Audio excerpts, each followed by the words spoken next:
Andy Benson. I am the founder, CEO, and content creator of Ladder Production Films. I'm based in Cebu City. We make documentaries, lives, etc. Today, our guest is Vivien. I've known her since high school.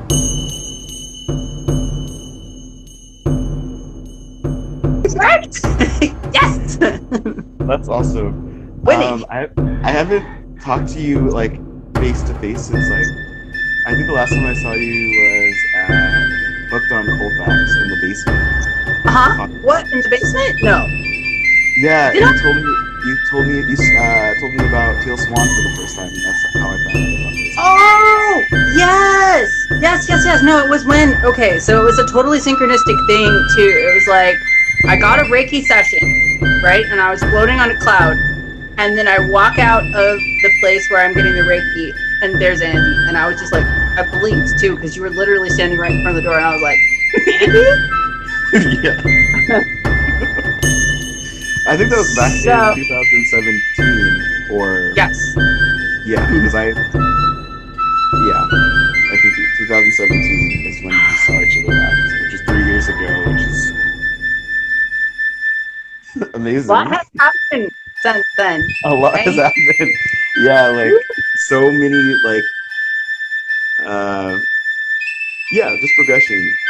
Before we continue, I just want you to introduce yourself to everybody and just tell everybody like your name and what you do.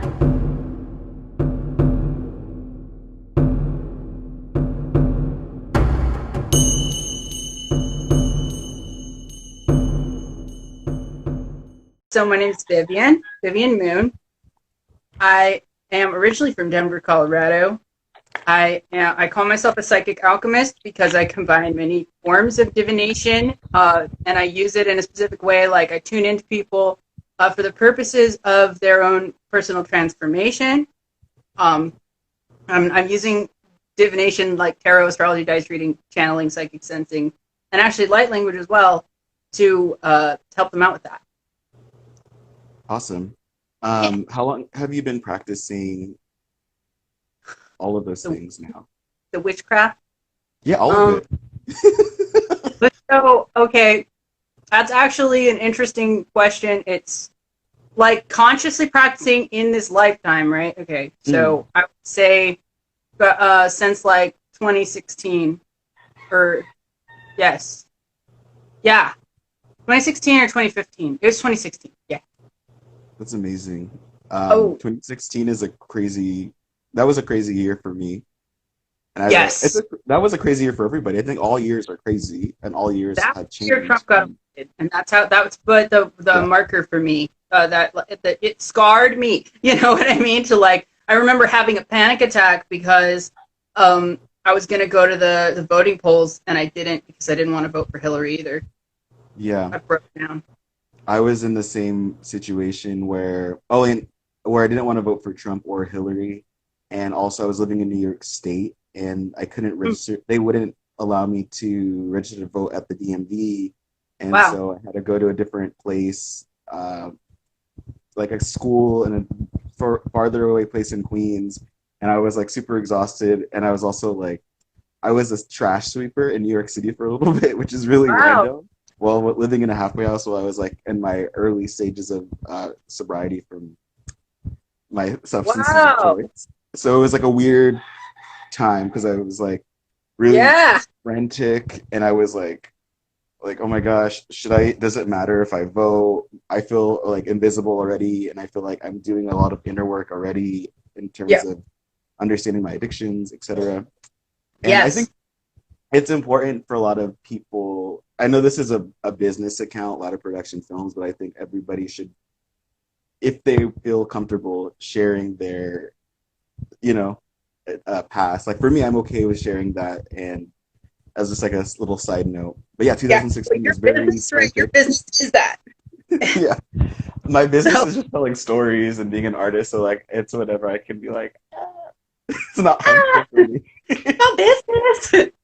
I wanted to talk about um like first just Black Lives Matter Hmm. in the context of now. I mean, there's continuous oppression, and I think there's a lot of groundwork happening in the United States, and there's a lot Hmm. of voices on that end that are calling out things that they were never aware of before, like maybe a personal awakening, Yes. or there's a disruption in the way that people have lived even prior to that with COVID, even prior to that to like the continuous oppressions that people face.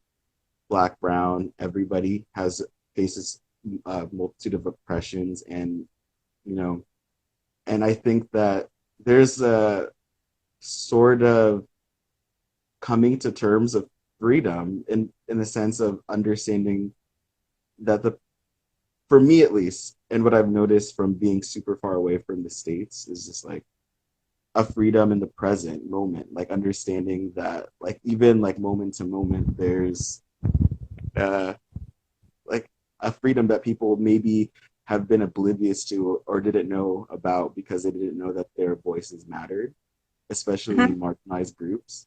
And I find that super profound. Like for me, I've always been just like okay with myself and understood my my place, and I understood that I'm spirit, and like all of us are connected to source, and I've had that relationship for a while. But I think a lot of people are coming to their own understanding of that in a lot of ways, and yeah, so that's how I feel about Black Lives Matter today currently. And I really wanted to talk in more in particular within that. It's like disruption and being a disruptor or disrupting in the context of Black Lives Matter protests in general. Yeah. Millennials too. I was watching actually a Teal Swan video about millennials and how they're the disruptor Yeah. generation, That and that all of it movie. ties together. Yeah, I liked that. I liked that video by her. She's like a disruptor of the disruptors. You Yeah, know, she's like meta, meta, meta, meta all the very time. And I'm kind of like that too, where I don't let anybody put me in a box. Like right. zero, like well, I try to like 0% of the time. It's not that easy, but you know, to speak the truth, you have to be willing to upset people, and that's what I think you know Teal Yeah, is really good at doing, upsetting people and not really giving a fuck. yeah, But you know, like in terms of like the Black Lives Matter movement, yeah, it's giving voice to the voiceless, definitely. Um, and that is liberation. right, To be able to speak, because most people won't speak if they're not feeling like they're going to be heard. right, So for a lot of people, they need that place to step out for the first time into the light. You know, they need right, to right. feel like they're going to be seen, or else it feels just like sort of like screaming into the void or talking to a wall.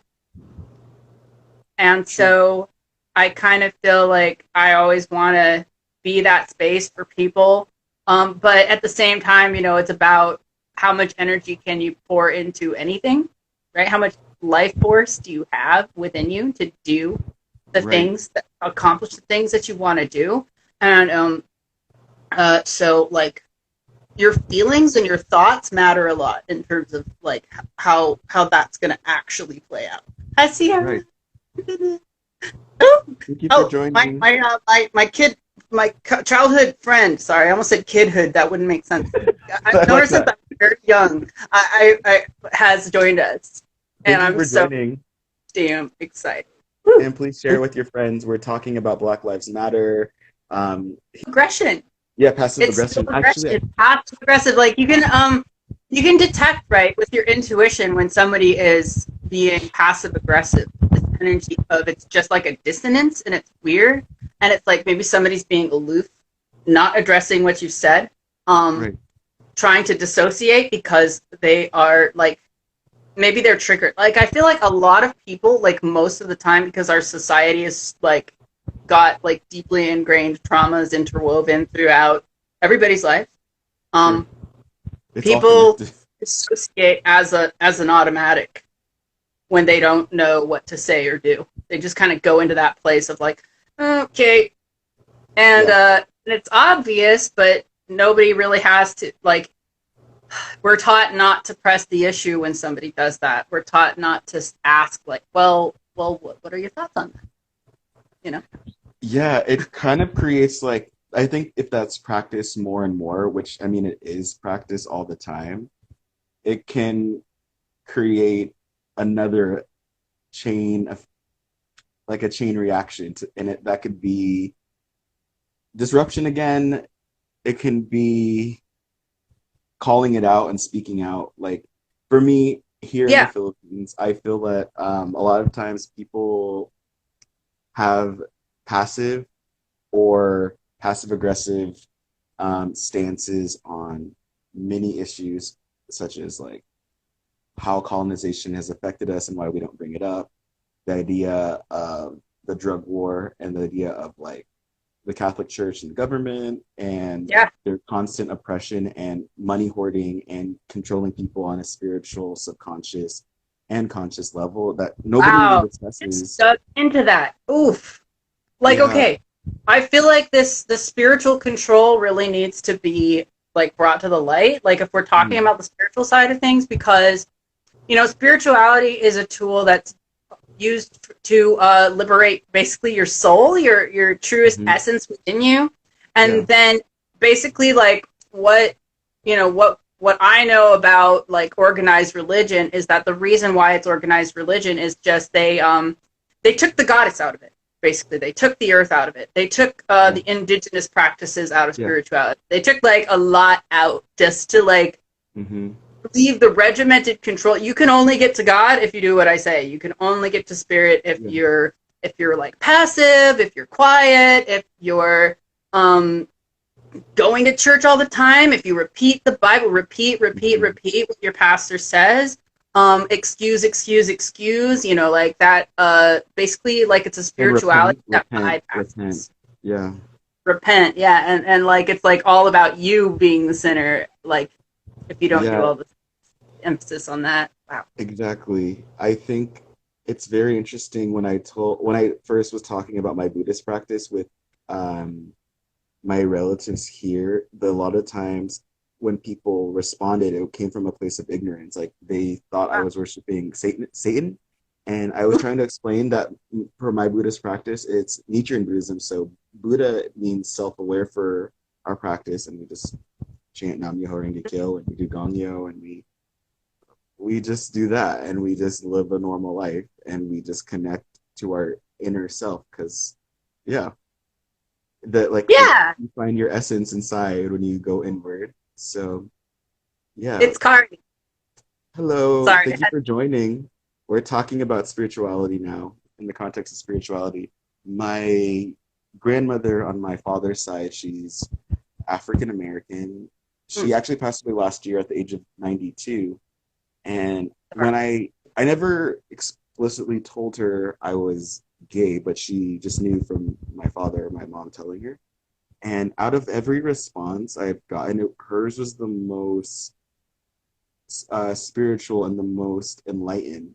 She first Wow. said like, because she studied and practiced Reiki, and she was her name is Reverend Sunshine from Santa Clara, and she was born in 1929, and she's really she said she's nonlinear, and she even though she passed away, her nickname is Sunshine. So like every time I see Sunshine, I am reminded of Yeah. her, kind of thing. Well, like the sun is a tarot card, right? And solar Yeah, consciousness is what I okay, so I've been watching Midnight Gospel lately. I yeah, recommend that show. Um, in that show, they talk about solar consciousness as being like what we want to achieve if we are to basically like not have to repeat and reincarnate again and again and again. And yeah, so like solar consciousness is joy. It's the pure essence of love that is source, that is right, within all of us. And so to get to that, like we have to basically destroy all forms of separation consciousness that exist inside of us, which means that we have to go into our subconscious and like directly confront all of that. So for and by the way, the other download that I got when you were talking about her was that if she's a Reiki practitioner, that she is like an embodied soul, right? A starseed, somebody yeah, who has come into the earth plane directly to help to manifest a new paradigm Yeah. where we're all more connected to the solar consciousness. And she was And born in the 20s, and I was like, she's the most progressive woman I've ever met. Like when I told her I was gay, or she when she found out, she was just like, anything that you do the in your room or in your bed or is your business and no one else's. Like and like simple things like that, and like carry on with who you are, and like simple things, like simple truisms that many people like from the she's from the generation prior to the silent generation, so like I don't know what that's called, but like the the baby silent boomers. generation. So, in terms of like, okay, what would be her racial background and experience, and like, what is She actually grew up on the farm that her mother was enslaved in. So after slavery ended, her mother was able to buy the land that she was her that woman, my great grandmother, her nickname was just Big Mama or something like that. And nice? Hell, so my grandmother Sunshine grew up on the farm where her mother was a slave on, and then moved to Detroit in the 50s and the Bay Area in the 60s, and then has lived there until 2019, until her passing. And she opened up her own businesses. She had many spiritual, or she had a lot of, what's it called? What are people who come to listen to you speak about your teachings? Like she had disciples, like little, like not like oh, they nice. would have like where they would have like spiritual discussions, and they would talk about not only Reiki but like spiritual like uh images, or like they like when I went into her house before, Yeah, there like were like sigils or like yeah, signs or like. yeah, and she had crystals and What do you mean everything, by and she had images? Like, are you talking about? Like, you're cutting out a faces. little bit. I'm sorry. Oh, faces. For example, there'd be a lot of there would be pictures on the wall. They're all framed, and there would be of a lot of just portraits of like holy images, and it's not necessarily like uh, a male or female, but it's just like I don't know. Her house was very interesting, and but she Yeah, never. What like I under deities, like stuff like that's what I'm envisioning in my head is like deities or like saints or like Yeah, it was a just mixture kind of of like ascended saints. masters. Yeah, that's what it was. There Yeah. was a lot of different saints. I can't remember the names off the top of my head, but there was a lot of that.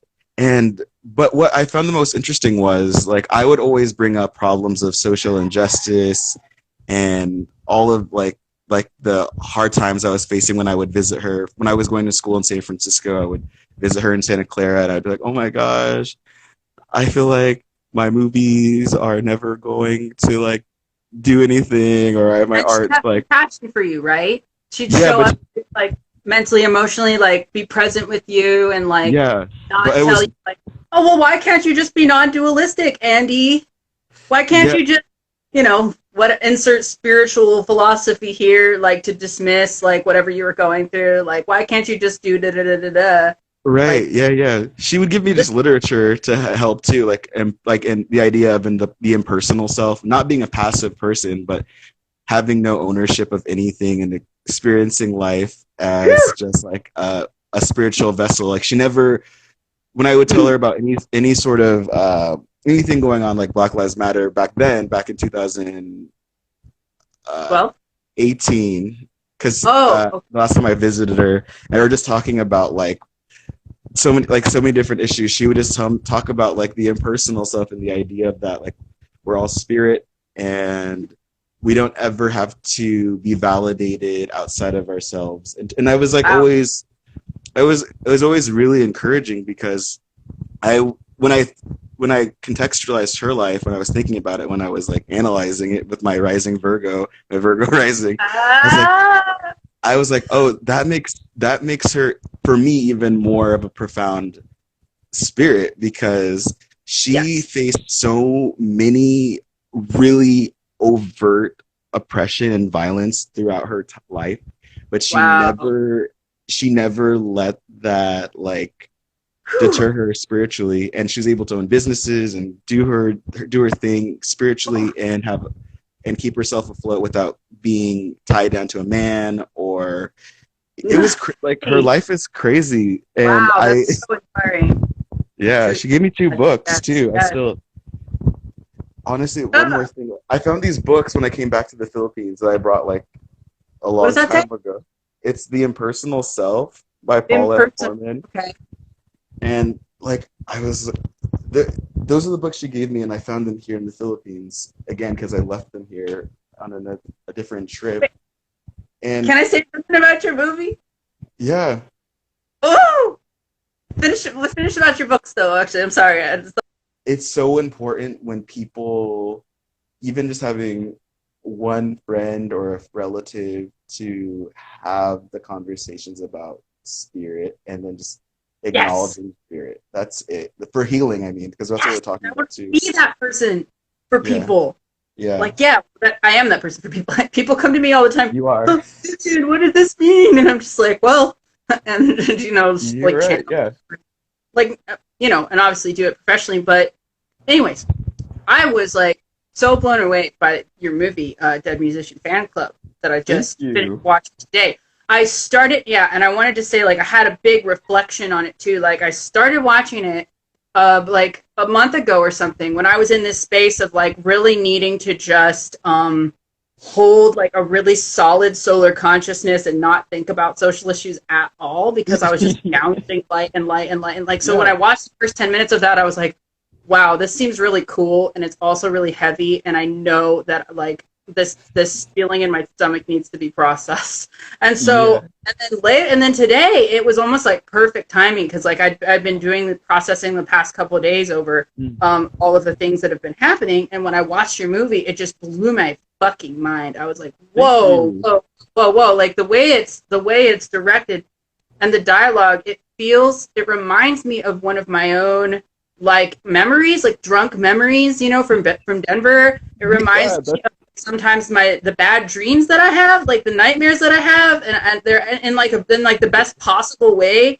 And also, it's like it makes me think of like if Spike Lee directed Waking Life.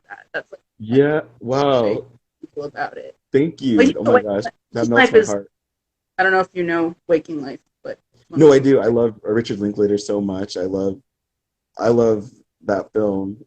I think yeah, that's crazy because that's really weird because I never told you anything about like my writing process for that. But I didn't watch Waking Life, but I watched another film he did called Slackers, and it has like uh it's just yeah, and like the drunken times in Denver, and like kind of like it seems the structure of how I wrote that film, Dead Musician Fan Club, Yeah, uh it it goes back and forth between the years 2012 and 2018, and which like is the building two up years to that you're talking about with your grandma. That's so wild. Wow.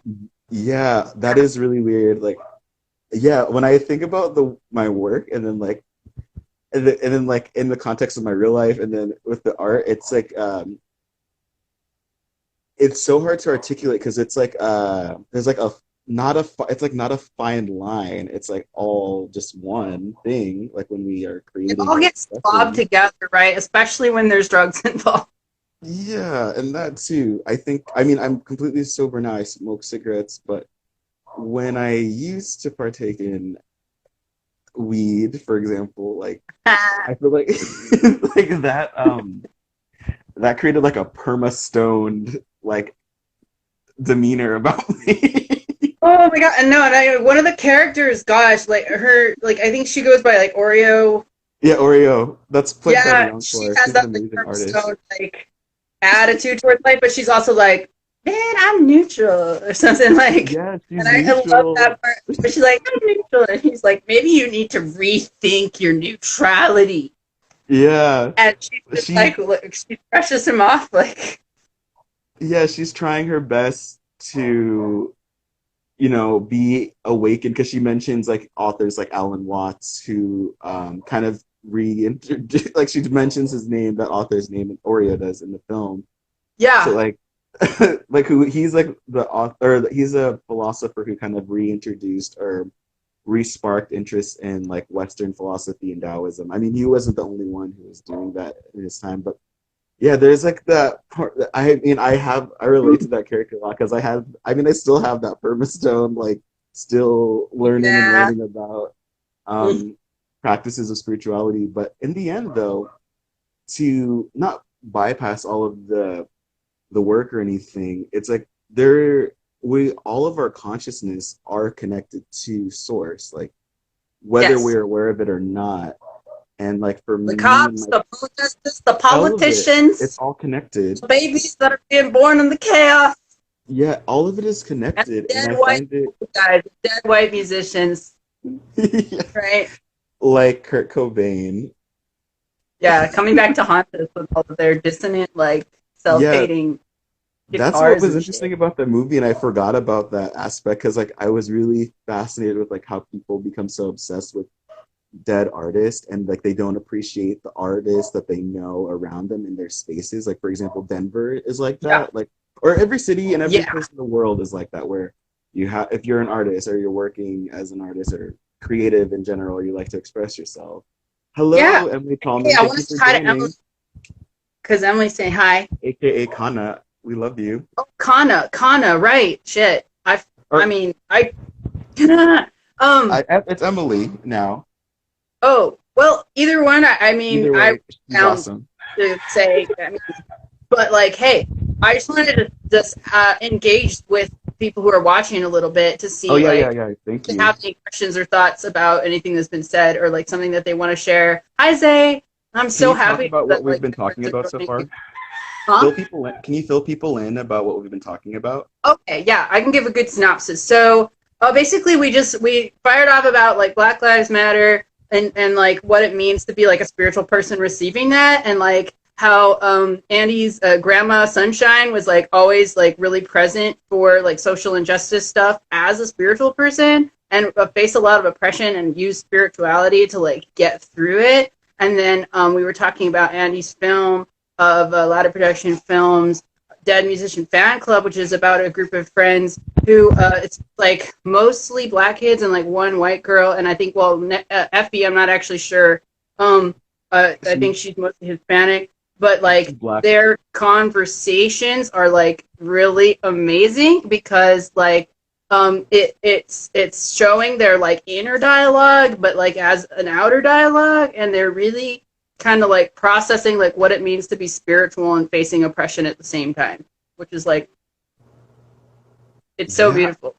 thank you for that because that's so true. Like I haven't had anybody recognize or talk about the film like that because the thing about the inner dialogue is outer dialogue. Yeah, that I wrote it in like a diary kind of way, like when we have like our journals or whatever kind of journals we have when you're writing. I wanted Yeah, to like just have like when you're like people are like don't say what you're thinking first, think before you speak kind of thing. I wanted it just to be like say what's on your mind even if it's inappropriate or harmful in the and context of your best friendship. friend is the one who gets to hear it, and like the relationship between like the I forget their names, but it's like the white girl and the black guy. Yeah, Their Callie and relationship Don. is like it almost God, like it's hard for me to like even articulate in words like how I feel about like watching their relationship unfold with all of their arguments and stuff, but how they're like still drawn to each other. They never Yeah. break up throughout the film. I actually haven't seen the very very tail end of the film, Oh, it's just to let okay. you know, It's okay. the That's very fine. end, like last 6 minutes. But like like I wanted to ask you a question though. Yeah, go for it. Um, the antagonist of the film, do you feel the antagonist is the dead musician character or if it's the white girl? I really want to know if there's like a clear antagonist there. I think for the antagonist, it would have to be the dead musician more so than Callie, played by Zoya Brew, who is an amazing friend of mine. I've known her since 2003. She's my homie. We love Nice. Evanescence and we love Liz Fair.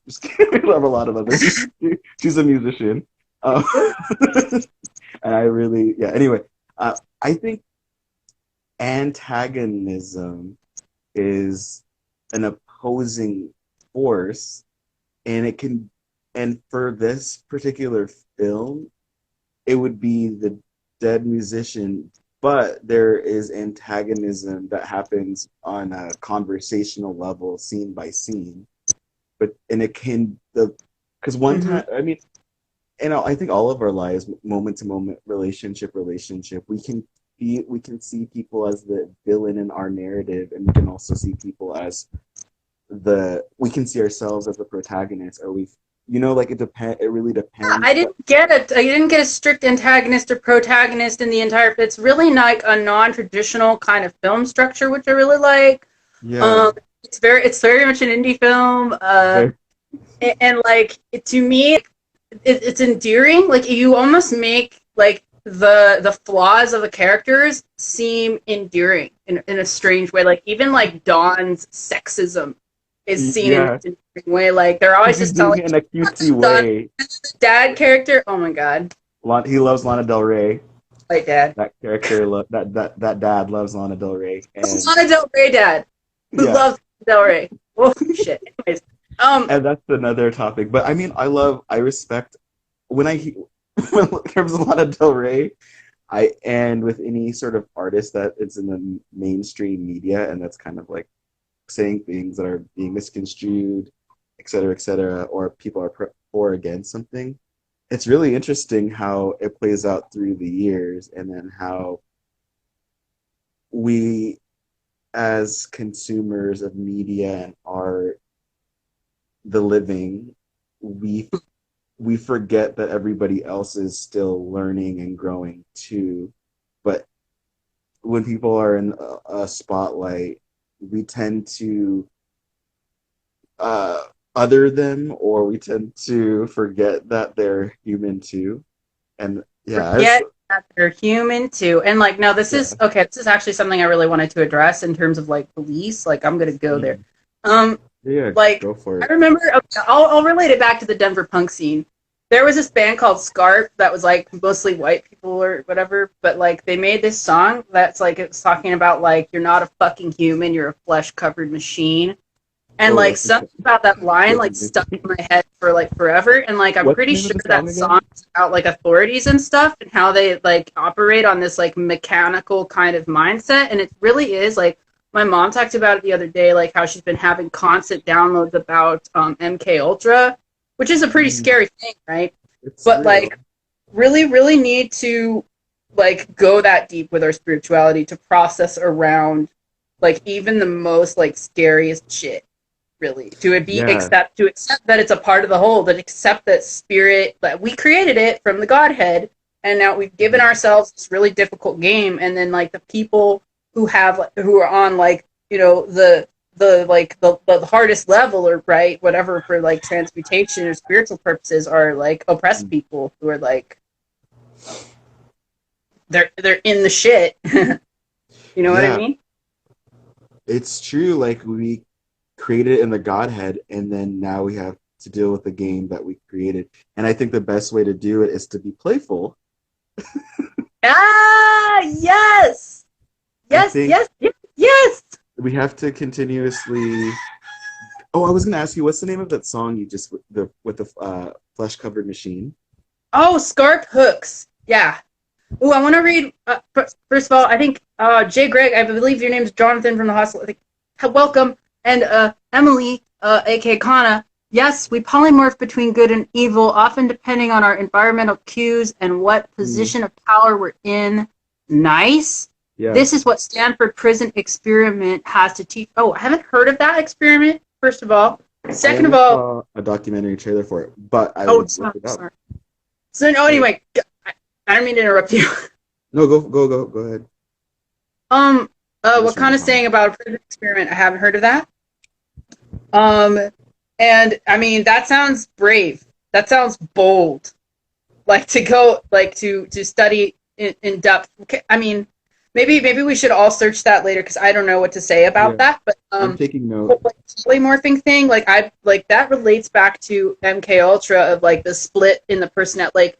basically they engineer splits into people's like subconscious in the military where they can literally say a phrase that'll, oh, the clouds are nice today or something, and then the person will switch into their alternate personality.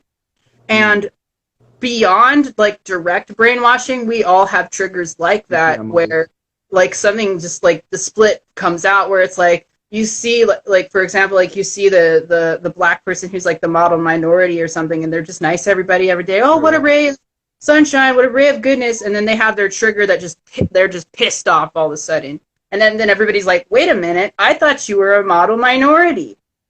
And people don't Yeah. understand that they have this PTSD trigger that like switched them into their like mean side, which isn't evil. It's just a traumatized, like fragmented part of themselves. Right.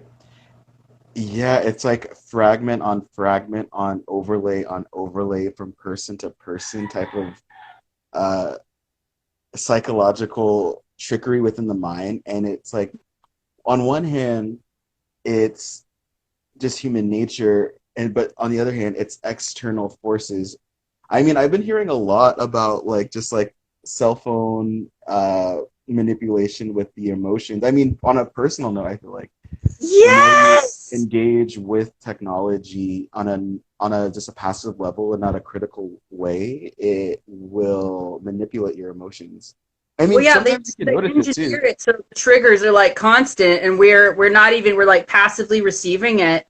Fully with all of the conversations that are happening currently about Black Lives Matter, acknowledging every human as valuable and important in their own way and not as a burden to society. Um, I don't, I mean, I can't like create a utopic future, but I think that Wait a minute. also try trying to maintain that good one, It, good so discussion. in terms of the creation process, right? I Hmm. had to stop you there because it's like we can't create a utopian future from a place of like being wounded and just trying to bypass that. Like what Nor Sierra's should talking, we. trying to Yeah. maintain the good one and put that face on to avoid microaggressions, right? That Mm-mm. what she just said, like that is what is like basically like it's part of what's stopping us all from digging deeper. Right. Because It's it's all like we want to be surface. socially accepted. Yeah, it's all surface level to survive, our form of survival, as opposed to, there's a difference between surviving and living, Yes. right? I think that's Yes. something that we forget, and we escape so hard into our devices, for example, as like a coping mechanism. And I hope Yeah. that with artists in particular, any artists that watch this or anybody who's doing healing work, really, I don't know. For me, I want to try to do my effort with my next film to be even more like healing or introspective with myself, and maybe people can recognize that within their own selves too. That's what I always try to do with my work, and I hope that other people take the time to do that for themselves with their creations and what they consume in the context of art and media, and critically think. I always want to say this too within my lives is critically thinking is just who, what, when, where, how, and why when you're engaging with articles, with you're engaging with media, with any news source and video. Like for Yes. me as a film director, I'm always like who, what, when, where, why, how with like the director, and I always look into that. Like and then, but and I can. It's easy for me to apply that into other media because of that from studying film. But people, I'm not saying you have to do this, but it really is a good way to just maybe ease up and let go of the tension if you know more about what you're consuming. Because it's like the same with food Be aware, too. right? When you're consuming things, be aware of what you're feeling inside. Like, how does this Yeah. actually make me feel? And Yeah. and that goes for any kind of like black militant material. For me, it's like I really want to always view that as like, how is this making me feel, and like how can I transmute this to be Mm, like seeing not the person who's saying those things as other, but seeing that person as an extension of like my own like inner being, like attempting to speak to me and tell me how I really feel about the injustice that's going on in the world. yeah. um yeah. Yeah. I mean, I have so much, for me personally, I have so much like shadow work that I still am working on. And like I don't like like it, especially with judgment or anything of like a different person outside of myself. Like even Yes. like when you're in a when you're in a public space and no one's there, and then someone arrives or a couple of people arrive, I notice my senses are tingling, and I'm like their presence is creating a hell, like kind of thing, like Ah. other like not it's not fully like I don't know how to describe it. Like other What you're people are hell describing, I forces. love because I'm like, I relate to it so much. Just the idea that, like, for me to be safe, I have to be alone. Yeah. And I had to just also check myself because I'm like in the context always. I mean, like now, I think when it comes to being alone in a public place, I'm not I'm not fearful or anything, but I don't know. I Some just have triggers still exist there, and you're yeah, still going, okay, it's a, you yeah, know, yeah. hold It, myself now, like through this trigger, like as whereas before you would have been just like, those people are bad, like yeah, immediately, those people are bad. I don't know why, they're just bad. yeah, more not like bad, but just like it's like more of a bothered feeling that I've been like having to be like I have to recognize that in myself and like they're on a critical level, a surface level, they're just standing there or sitting there. There's it has nothing to do with me. Instead of Like, I'm they're standing there or sitting there judging me, like like yeah, that. like the Yeah, world, like that saying, like the world doesn't revolve around you, kind of yeah. But mentality it is like does a in bit of the same, a but okay. It does and it doesn't. Like it's it like doesn't you doesn't manifest everything around you from your point of singularity.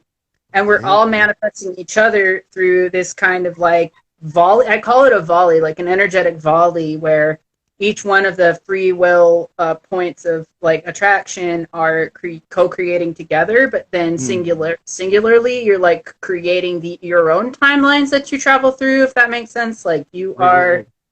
experiencing your own reality within that. And so with spirituality, like I think it's possible for people to have their very own experience of oppression based on their perception of it. And what would you say about that?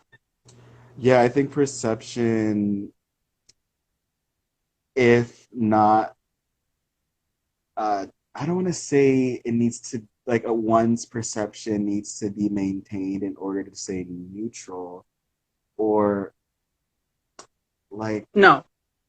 it's just I don't know how to can you repeat the question again? I kind of lost my train of thought from Okay, sorry, it speaking. was kind of a complicated question. Yeah. Like I feel that like people's perception of what's going on around them with even the most heaviest things can then define their reality for Oh, them, right? Like the way true. like the construct itself doesn't change. Oppression continues to exist, but the way the individual will experience oppression is kind of like based in their own consciousness and their own perception of it. Yeah. And like I but yeah, yeah. also want to say that this perspective gets used against people of color a lot. Yeah, now I was like fully thinking about that. Like because I was drawing a geometric shape and it was distracting me. It looks really creepy. Oh But goodness. um Light language. um Um, uh, yeah, I think shit. I had a good point to make about that. Yeah, like the perception of self and understanding, like in your connection with source, and then and whether you're facing whatever like external kind of oppressions that are being faced outwardly towards you, the more and more that you have a spiritual practice or engage in a spiritual practice that helps you your inner sanctuary, like yourself inside, which is like, yeah. But it's also just a reflection of outside, but maintaining that and understanding that with a spiritual practice, inner work, the inner sanctuary work, yeah, it can help you not bypass, but thrive and live and in a world in any type of human because we all humans are able to walk this land freely, like, but a lot of times people are like, oh, I'm so scared, I can't go to this type of room, I'm not allowed in this type of room, I shouldn't walk in this area, I'm not allowed to speak in this type of forum, I am not credible enough to speak on this issue because I wasn't able to go to the school. But all of those, if people do the work and like of their like insecurities and know that they're able to speak out or be in this place. Sorry, I just read what Kari said. Yeah, I was using it too. Yeah, can you address I want to hear your take on, because I talk about law of attraction stuff a lot, and I want to hear your take on what her thoughts she shared about the law of attraction being like the victim blaming in some cases, like to. Oh, I for that, I think nobody, I have this mentality right now where I don't believe anybody owes me anything, nor do I owe anybody anything kind of mentality. Like that's how my stance that's how my stance is as of like 2020 and 2019 is like, no matter what, nobody has to do anything for me. Or for example, in the context of law of attraction, a lot of people want to manifest a partner, or they want a solid partner, like they'll go quantum leap to get a solid, respectable, loving, caring, respectful, communicating, trustful partner, and then they're maybe not getting that, and so just like for my like just like easy way to understand that and comprehend and to thrive in that and understand the disappointments that I faced prior with men. I have to understand that they don't owe me anything. They are not the source of they're not the source of all things. They don't. Nothing can complete another human. We're already complete. Anybody who enters our life and stays in our life for whatever amount of time, whether it's a month or years, it's just to enhance and to learn and experience. But it's never to own, and it's never. And they don't owe us that. And if we choose to accept that love and we give that love back, or however we choose to respond to that love, or in the context of that, then yeah, it's good. But we don't. People who blame another person for anything, like I can never blame somebody for not allowing me into a film festival, or I can't. I mean, I can count the receipts of how many times I've been upset by other people, other filmmakers, for example, my peers in my own profession. Wait. Before you start talking about that, I just want to share with you, Spirit, when you were talking about what you just said, Spirit told me to pull a card for you from one of my decks, and it was Fountain of Love. Wow. I was just like, can you talk more about that? How appropriate, like what you're talking about, like releasing resistance, right? Oops.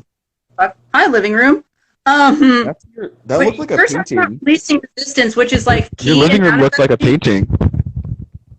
Looked like a what? It looked like a painting. I thought that was like a picture or a painting, but that was a real space. Oh, that's cool. Yeah. It's a good aesthetic. It's really nice. Halfway done is the aesthetic of my living room. But yeah, like I wanted to just comment really quick on what you said about the law of attraction, and I also wanted to add a little bit in terms of like implementing that aspect of it. So there is the truth of law of attraction, which is that everything around you reflects you, and that's like number one. But number two is like the total misunderstanding of what it means to incarnate into a life that has heavy karmic baggage that needs to be transcended through like many moments of spiritual practice and lots of processing and reading and being angry at people and forgiving and then being angry at them again, manifesting karmic situations, get fucking arrested by the cops, like whatever it happens to you, right? Like like you are basically, so in terms of like what people are manifesting, it's all about their core vibration they manifest into. And some of us are incarnating in lifetimes that have a lot more baggage to take care of. And I Right. personally do believe that the soul chooses. And it's not because of like, oh, yay, I get to experience this oppression. It's because a lot of us have come as volunteers. I And agree. it's very important to understand that we've come in service of these timelines and Yeah. it's like truly heroic, right? When a soul decides to incarnate into an oppressed body, a heavily oppressed body. And I believe too that Bravery. a lot of these people are high level shamans ready Mhm. to be realized, but they have to go through all of the rigmarole first, including hearing people dismiss that process completely. Well, why Right. don't you just let go of all thoughts? Mhm. Making it that simple and just being like, what Right, the right. fuck? It's not that simple, buddy. Nope. Yeah, I think it's profound, like to be, yeah, to choose something and then to not know at the same time and relearn. Wait, let's see. I sent, let me read this comment. Hmm. Hmm. Right. Faded Yeah, situations. Yeah, that's like a whole discussion. No. yeah, What that's do you like want what do you have another, to say about it, Eddie? that's another life. Oh my God. Whew, this is so, ooh. I feel my oats, my grains, and my barley and my rice, metaphorically speaking. Wow, wow. That's a lot. I have never seen barley in real life. Someone fact check me. I don't know what's wrong with me. Uh, can you You're talk being about the Can you talk about the Fountain of Love card? Oh, yeah, for sure. I'm gonna take So some notes and yeah. basically it's the 10 of cups. The 10 of cups is like ultimate happiness and like family kind of feelings, and like I almost feel like that card wasn't just for you. It I could be feel for like it, everybody the whole watching. group, everybody watching is holding this vibration right now, a really high vibration, right? And I think Hmm. it's important to acknowledge that we can hold a really high vibration while talking about sensitive topics that are also have like carry a signature of pain. But it's like it comes along with also a vibration of being supported, which is a very high Right. vibration. And that we are not just meant to only commune with source to receive this love, but we're meant to come together and create the third energy, which when it's done with a group of people, it's just amplified, amplified, amplified. And that's why it's a fountain, and that's why we together are the fountain right now, and why you saying that tripped that trigger inside of all of us too, to be able to access that vibration. That's amazing. Yes, there are good triggers too. Oh, Ooh. of course. Yeah. I think that it's so weird because I've never thought I would feel like a collective energy from like friends and family back in the States being so far away. Like I'm 7,800 plus miles away from the United States. And yeah, I feel like I never thought that there would be really an energetic shift I was watching a lot of YouTube videos from people speaking about energy, the change and what's it called? The, yeah, the energy shift of 2020 and the disruption that our generation will have. So the Instagram time ticker just went off. We are at 23 seconds. So I'll give you the closing words Oh, because we okay, are at gosh, 18. like I just feel like there's so much more left that we have to address, and maybe we should do this again because I love you. I love talking to you. I feel I very love you comfortable too. around you, and Same, this has been so much. I love you. Thank you for joining me. bless you. Everybody, check out Ladder Productions.